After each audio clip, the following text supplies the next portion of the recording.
Hey guys, so what's going on?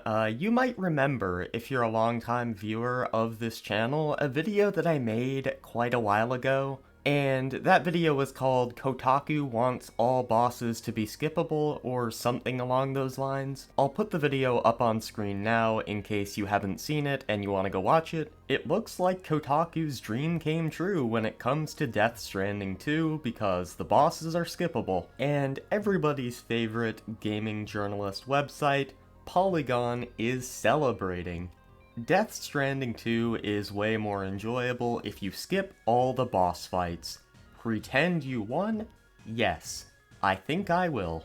Honestly, I think it's pathetic that gaming journalists, people who are paid to talk about video games and play and review video games for a living, are celebrating not having to engage with boss fights in video games. And we're talking about Death Stranding bosses here. We're not talking about a fucking Sekiro boss fight. We're not talking about Slave Knight Gale. We're talking about Death Stranding.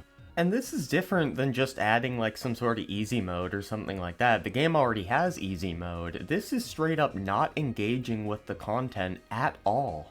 The Pretend You Won option in Death Stranding 2 on the beach is a small but radical little choice. It pops after you fail a boss fight and lets you skip the encounter entirely with a brief text explainer telling you how things would have unfolded if you won. So it's not even like a system where you fail 15 times and the game is like, okay, you failed 15 times, you're probably not gonna beat this boss, you can choose to skip it. It's straight up you die once and the game offers for you to skip it. There's no doubt in my mind that people playing this game are just going to run into a boss fight, immediately die so they can skip it. Where's the enjoyment in doing that anyway? Should we be able to skip all the walking segments too? Hell, why not just boot up the game and go straight to the end credits? Fuck it. I'm not saying this as someone who hates boss fights in video games or who usually struggles with them either.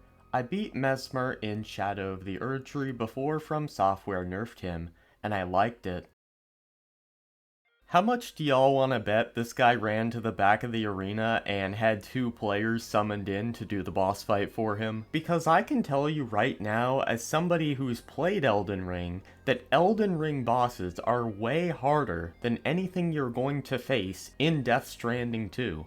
Because the entire purpose of Elden Ring, well, not the entire purpose, but a big part of Elden Ring is the challenge. And in Elden Ring, there's one set difficulty, whereas in Death Stranding, there is actually not only an easy mode, but a very easy mode. Yet this journalist still feels the need to skip boss fights, but apparently beat Elden Ring Shadow of the Erdtree's Mesmer?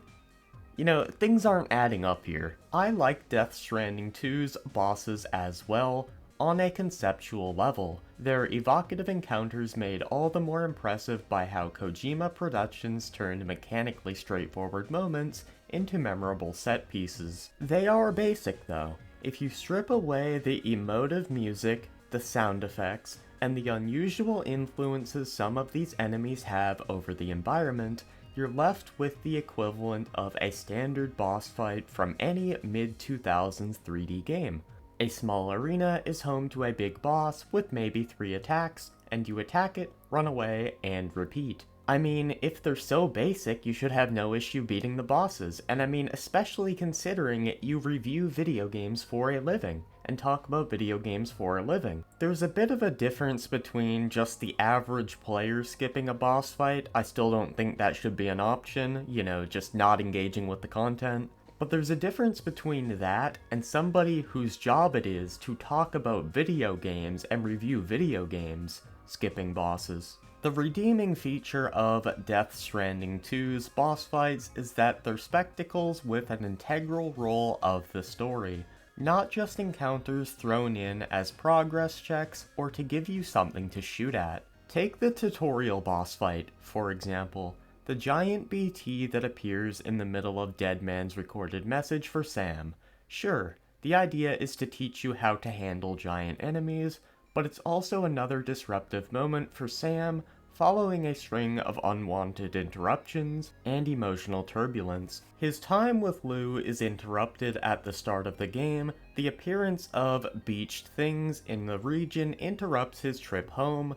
He, sort of, reunites with Deadman, and the arrival of the giant BT interrupts that as well. You have to wait to hear the rest of Deadman's message until you deal with the boss. After that message cuts off at a cliffhanger moment, while I appreciate the thematic unity of all the interruptions, I don't want to replay the same boss battle several times just to see what Deadman had to say. Is this journalist admitting to not being able to beat the fucking tutorial boss?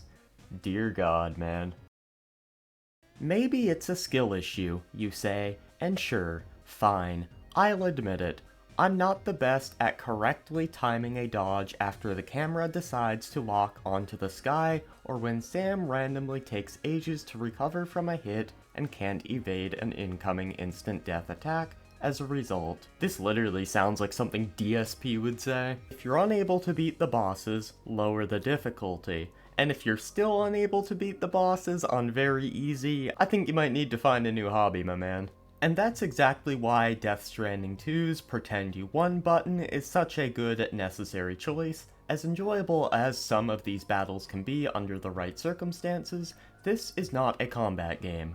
It's a vibes game and a story game, best played at your own pace. I'm perfectly happy soaking up the atmosphere of a boss fight and appreciating its position in the parade of misery that is Sam Bridges' life, once, maybe twice, before moving on. And thankfully, Kojima Productions respects my time enough to let me go when I'm ready. This is exactly what I said earlier. Some people are just gonna go into the arena, die once, and then skip the boss. They're not going to put in any effort to learn the mechanics, learn the boss fight. They want no sort of difficulty in their video game. They want everything to be effortless. It's almost like they'd rather be watching movies than playing video games. But it's genuinely so pathetic that someone who writes about video games to earn a living, or at least some income, can't even give enough of a fuck to try to learn a boss. Like, bro, at least give it 5 or 6 attempts.